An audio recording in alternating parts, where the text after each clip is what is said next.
What's up, everyone? You're tuned in to the channel EEPS, episode 152. I'm your host, EEPMON, because there is none other.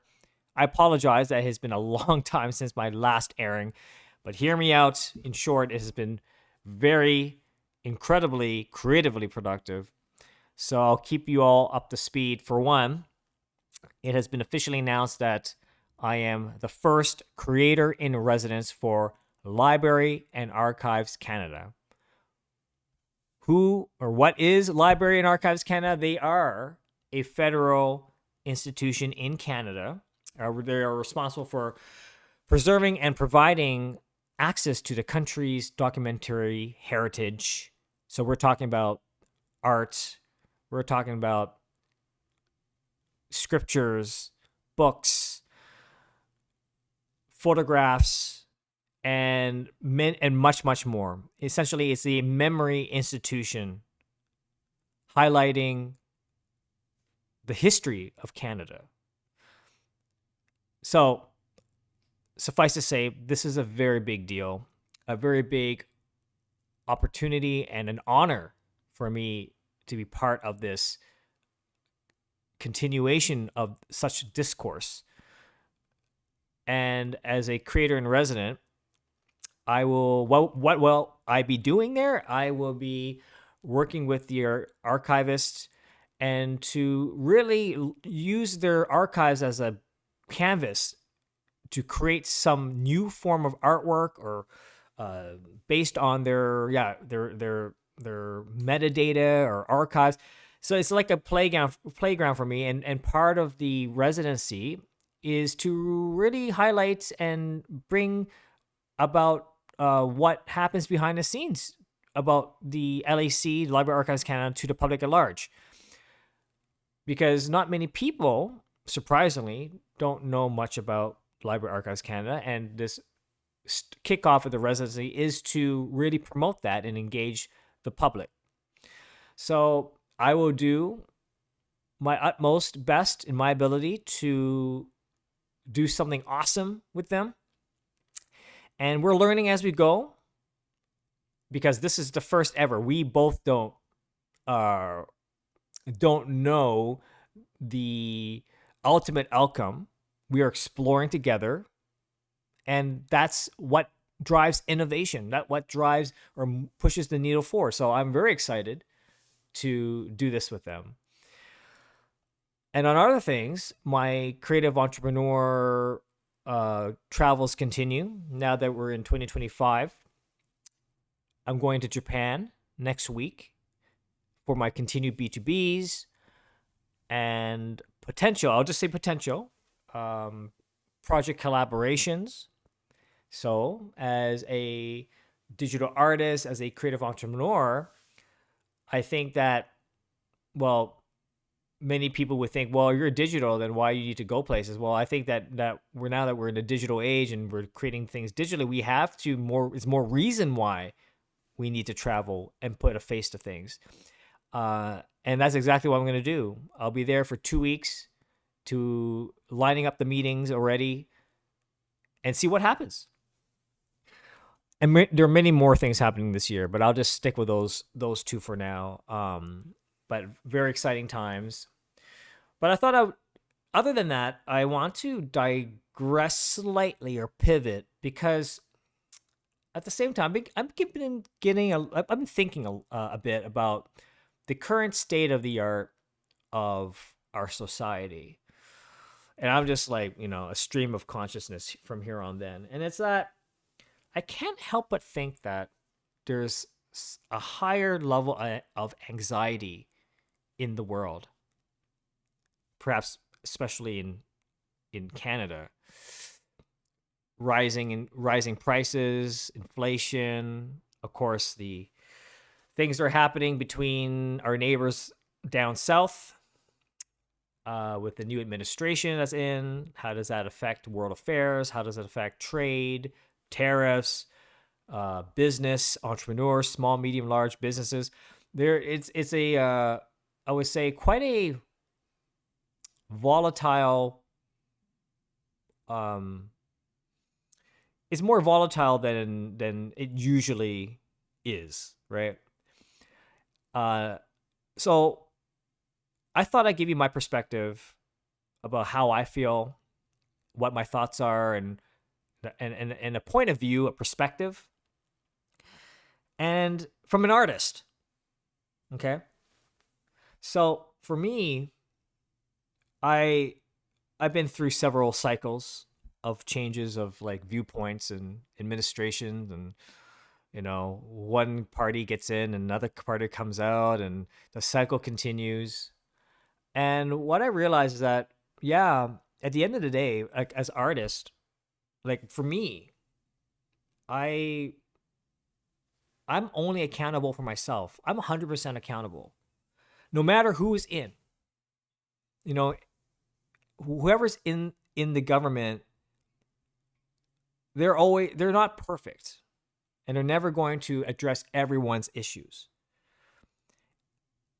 And I realized that early on, that if I were to survive in my line of work, I'm not going to expect people to come to me and realize, oh, your work is so great, we're going to pay you.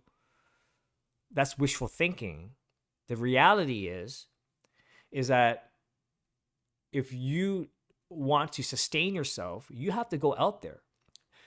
You have to create the work that you love, that you're passionate about, but you also have to be equally passionate about having that motivational drive and passion to show the world what you're capable of. Another thing that I also realized that seems to be very effective and useful as a creative entrepreneur, as an artist, is diversification, folks.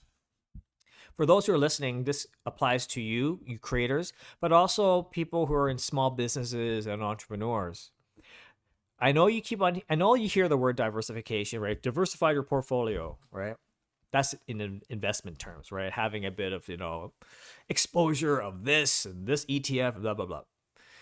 But it also very, very much applies to artists or creators to diversify your portfolio, your art portfolio. You may have a core theme or a core signature style, but that should not stop you from deviating and pivoting to other realms where your work could be seen in a different industry, in a different medium, in a different format. And at least what I've observed is that there are those who are just so very, so strict in that. And this is my style, and this is the way I'm gonna do it, and that's that. And all the power to you, folks. But I also realize that we are living well into the digital age, and increasingly our communications, the way we access things, data, it's at the speed of light. And even content creation is pretty much at the speed of light. Now, there are those who are intimidated by this, but then there are those who embrace it. And for those who embrace it, will find interesting, novel ways to use it as part of their creative expression, their creative medium. So diversifying your creativity or whatever it is you do, and deviate and explore these other areas of opportunity, is actually advantageous and highly beneficial to your growth. So I'm a digital artist. So what does that mean? I can use graphical software, create nice, pretty art, and call it a day, right? But I am naturally fascinated and interested in and curious.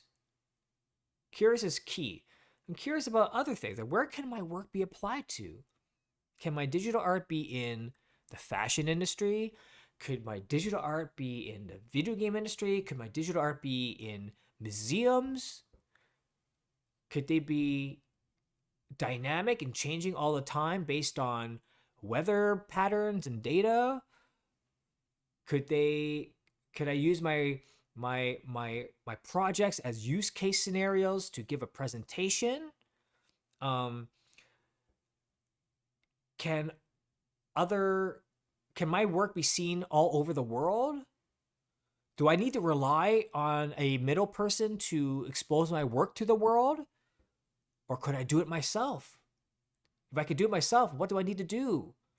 Oh, well, we have these devices, these great devices that we can communicate at the speed of light. How can I leverage it and make use of it? And I don't know, can I do an email cold call or something like that, or reach out to some other galleries or something, or coffee shops even around the world, where and plan it out, like do something, really think sort of like the 180 of something that you would never have thought of.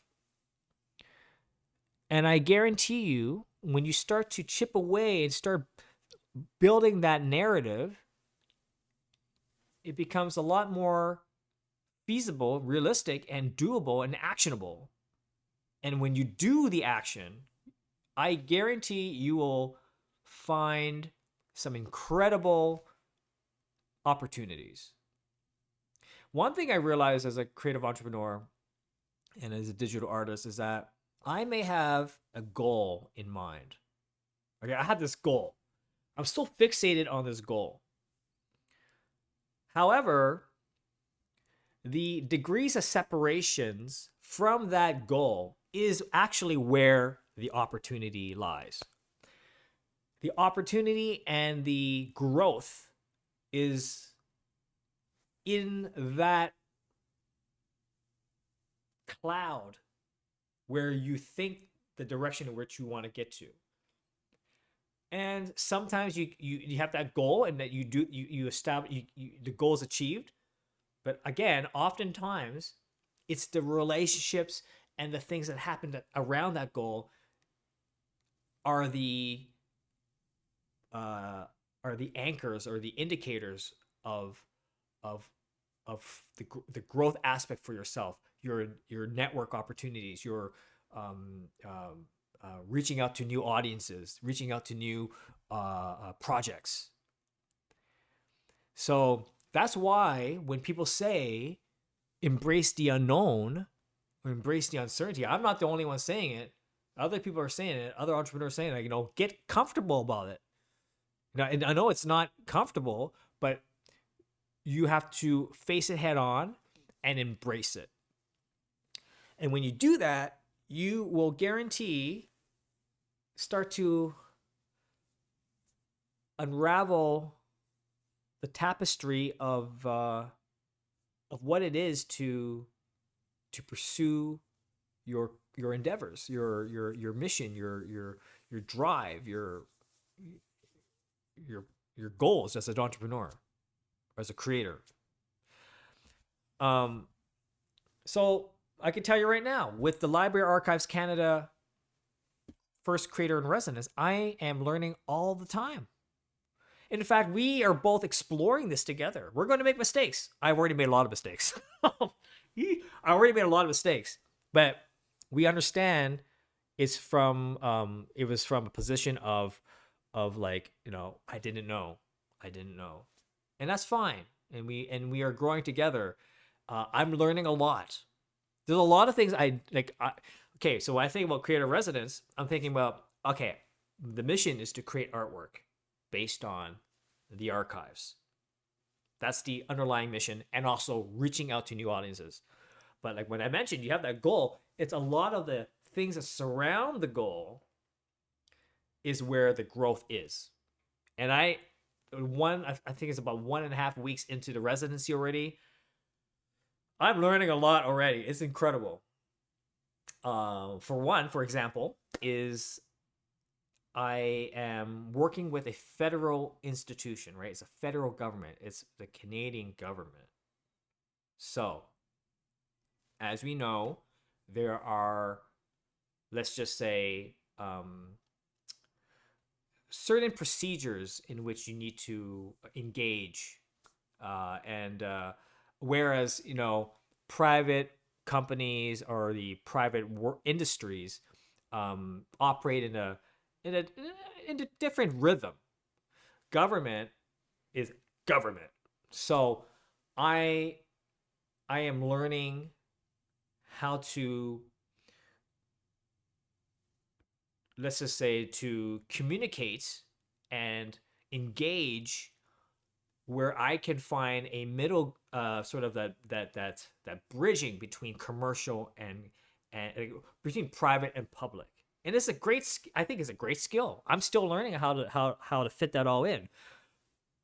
As I mentioned in my previous episode, every year I'm increasingly engaged in more cultural diplomacy type endeavors. So I believe that in which I'm absolutely honored, that the Library Archives Canada Creator in Residence is a huge step even furthering me into that world. And which means it comes with such power comes with great responsibility. And I am still learning about all of that, which I'm very grateful. And I'm grateful for their patience. So that's one example, right? And again, I'm working with a team. Another thing is a team. Usually when I'm doing I'm an artist, like I'm really like almost very independent, right? I'm the creator. I create the project. I may collaborate with another entity, but it's very focused.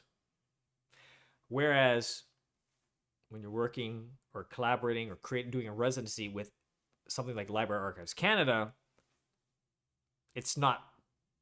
It's you're with a team. There's a backing behind that.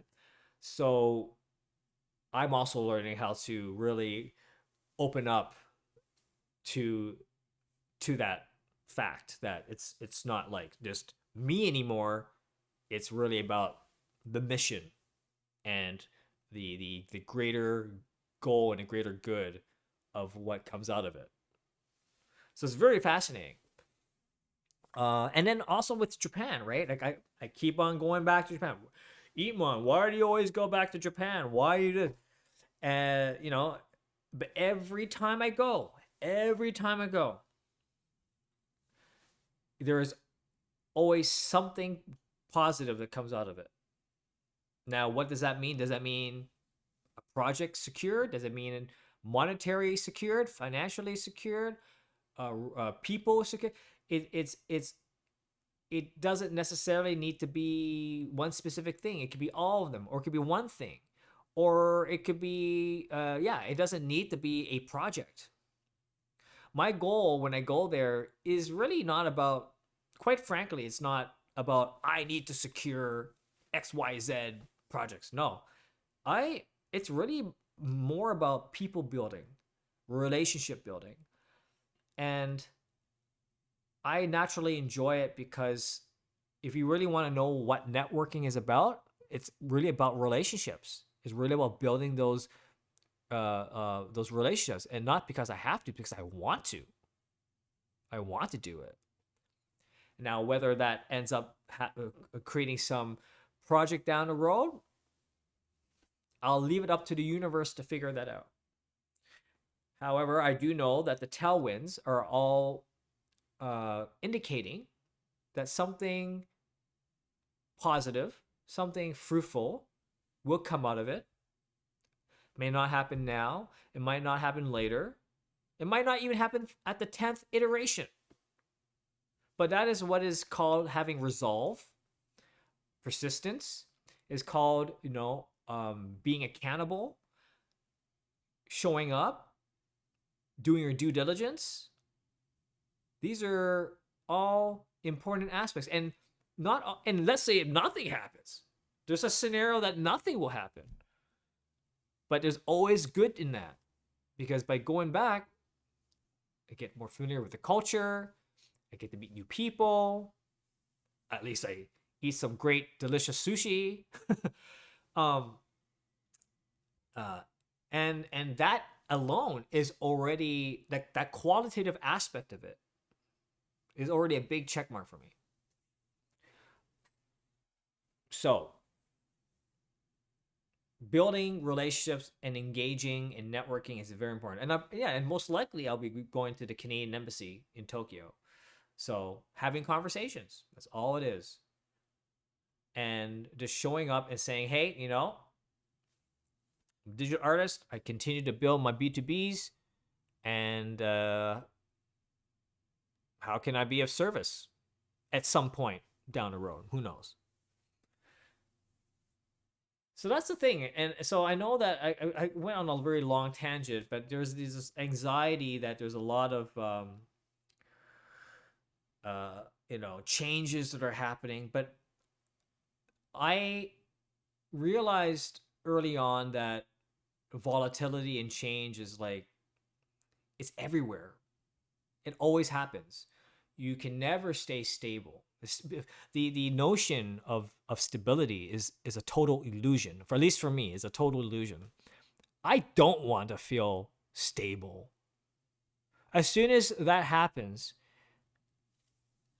it is very easy to fall into a trap that once that stability is gone or taken away from you by force or whatever means, how are you going to mitigate that? Do you have a contingency plan?